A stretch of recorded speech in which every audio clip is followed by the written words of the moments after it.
नमस्कार दोस्तों, स्वागत है आप सबका मेरे इस यूट्यूब चैनल पर जिसका नाम है आरबी की कहानियाँ।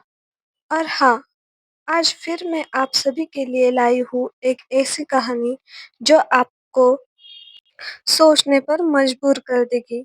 मेरे इस कहानी का नाम है अधूरे प्यार की अधूरी कहानी। आज शारिक का 10th का रिजल्ट आने वाला था।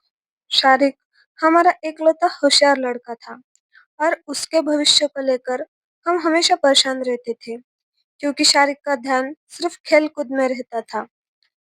अब घड़ी में 1 बज गया और हम लोग रिजल्ट चेक करने के लिए बैठ गए। रिजल्ट डिस्प्ले हुआ, 64 मार्क। जैसे ही रिजल्ट देखा, हमारे पैरों तले की जमीन सरक गई। रितु ने, मतलब उसके माँ ने तो अब घर सर पर उठा लिया था। आप ही के लाड़ प्यार ने बिगाड़ के रखा है इसे। क्या करे अब? हम तो किसी को दिखाने के लायक नहीं रहे। अड़ोस पड़ोस के सभी बच्चे 90% से ज्यादा मार्क्स लाए होंगे और ये एक नवाब शहजादे 64 मार्क लाए हैं। उसकी माँ ने गुस्से भरे आंखों से उसको ताड़ना शुरू कर दिया। बस पर शारिक शारिक तो सिर्फ स्क्रीन को देख रहा था। मैंने शांत होकर उसे बोला, शारिक बेटा क्या हुआ? कुछ गलत रिजल्ट तो नहीं देख रहे हैं ना बेटा हम लोग?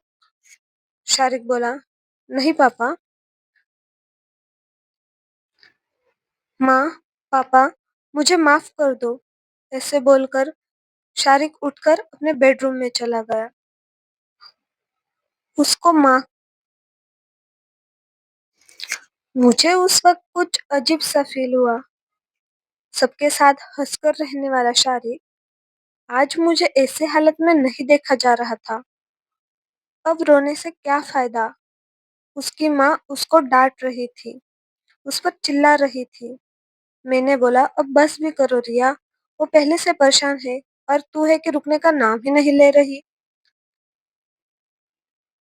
क्या हुआ? मार्क्स ही तो कम आए हैं। मुझे मेरे बेटे पर पूरा भरोसा है। कुछ मुसीबत आई होगी इसलिए तो ऐसे हुआ होगा। मैं देखता हूँ, तू जा और किचन में खाना बना। मैंने रिया को जैसे तैसे किचन में भेज दिया। मैंने शारिक को समझाते हुए कहा, बेटा, पापा को जो कुछ हुआ है वो बता दे। मैं हूं ना तेरे साथ। किसी ने क्या किया? क्यों रिजल्ट कम आया? कुछ परेशानी है बेटा तो मुझे बता दे। मुझे पता है मेरा बेटा बहुत होशियार है। देख बेटा, गलतियां सबसे होती है। ऐसे चुप बैठने से कुछ नहीं होने वाला। शारिक बोला, पापा, बस मुझे अकेला छोड़ दो थोड़ी देर के लिए। मैं आपको सब बताऊंगा। बस थोड़ी देर के लिए मुझे अकेला छोड़ दो प्लीज।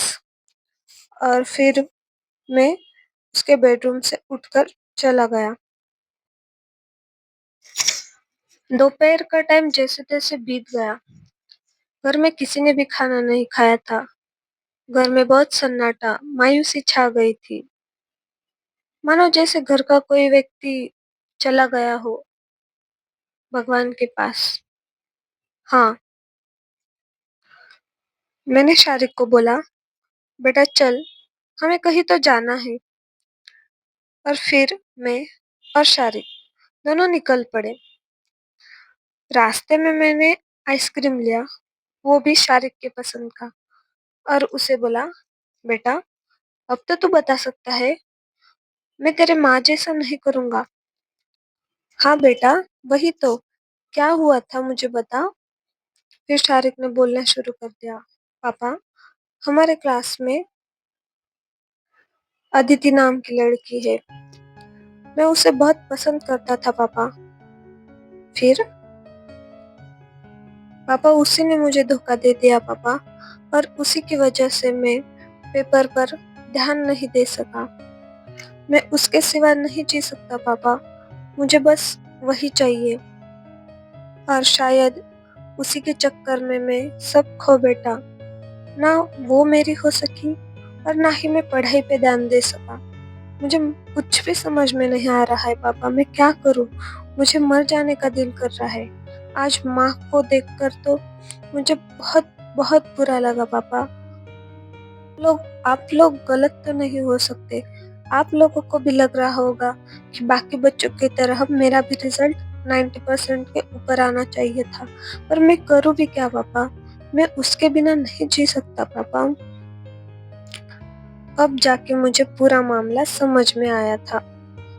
फिर मैंने शारिक को बोला, अरे वाह, तो तूने खुद अपनी पसंद ढूंढ भी ली, वो भी 10th क्लास पास भी नहीं हुआ तभी से, और मुझे पता भी नहीं चला। लगता है मेरा बेटा बहुत बड़ा हो गया है। मेरी बात सुनकर उसके मुंह पर छोटी सी मुस्कुराहट आ गई और उसको जैसे धीर मिला हो कि हाँ, मुझे सुनने वाला भी कोई है। फिर मैंने उसे समझाना शुरू कर दिया, बेटा जिंदगी में हर चीज का आना भगवान के ऊपर तय है। हम तो बस कठपुतलियां हैं, जैसे भगवान नचाएगा वैसे हम नाचते हैं। पर हाँ, हमें ध्यान रखना चाहिए कि जिंदगी के किस मोड़ पर कौन सी चीज हमारे लिए ज्यादा महत्वपूर्ण हो सकती है। हाँ, मुझे पता है कि मेरे समझाने का तेरे ऊपर कुछ खास असर नहीं होगा, क्योंकि तू मेरा ही तो बेटा है। मैंने भी तेरे जैसे ही गलती की थी।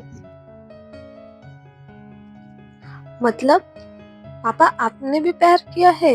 आपको भी प्यार हुआ था? और कब और कैसे हुआ था पापा?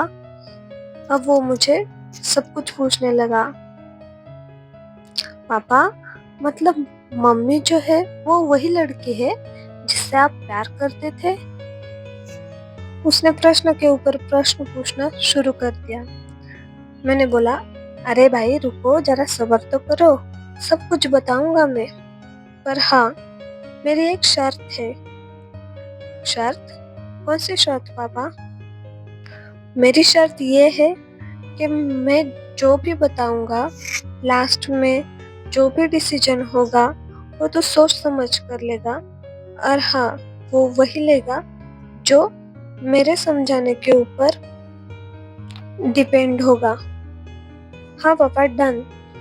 आप जो भी समझाओगे, जैसा भी समझाओगे, मैं समझने के लिए तैयार हूँ। मुझे बस आपको आपकी स्टोरी बतानी है पापा। क्या हुआ था? कौन थी वो लड़की? मम्मी तो नहीं थी? अगर मम्मी नहीं थी तो फिर कौन थी वो? शर्त? कौन सी शर्त पापा? भाई, मेरी कहानी पूरी होने पर मुझे मेरा शारिक, पहले जैसा हंसता हुआ शारिक वापस चाहिए। जो मायूसी जो उसके मुंह पर आज दिख रही थी वो नहीं दिखनी चाहिए। मुझे हंसता हुआ शारिक, पहले जैसा शारिक चाहिए। हाँ पापा, डन। मुझे बस कहानी सुननी है पापा आपकी, आपके प्यार की। क्या हुआ था? और फिर मैं मेरे कहानी में मेरे कहानी में मेरे उस अधूरे प्यार की कहानी में चला गया। मैं भी 10th में था। हमारे घर में बहुत स्ट्रिक्ट माहौल था पढ़ाई को लेकर। मैं एक वैसा लड़का था जो सिर्फ घर से क्लास, क्लास से घर, और घर आकर सिर्फ पढ़ाई। बाहर जाना नहीं, खेलना नहीं, मैच नहीं, टीवी नहीं, कुछ कुछ कुछ भी नहीं। सिर्फ 10th के बुक, मेरे क्लास और मैं। इतनी ही मेरी जिंदगी रह गई थी और मैं तंग आ चुका था ऐसी जिंदगी जीकर। मेरे सारे दोस्त मजा करते थे, खेलते थे, कूदते थे, पर मेरे मम्मी पापा मुझे भेजते ही नहीं थे खेलने के लिए। फिर फिर क्या हुआ पापा? शारिक ने बीच में ही पूछ लिया। फिर फिर क्या होने वाला था? एक दिन 10th का सेंड ऑफ था शायद। हाँ हाँ, 10th का सेंड ऑफ था उस दिन।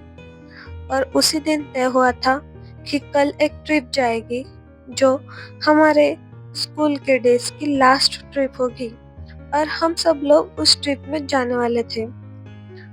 मुझे डर था कि मम्मी-पापा में मुझे उस ट्रिप के लिए भेजेंगे कि नहीं।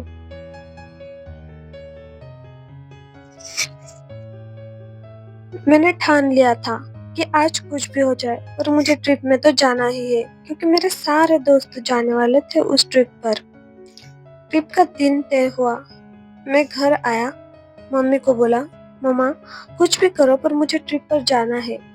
और जैसे-तैसे रो-रो कर मैंने पापा को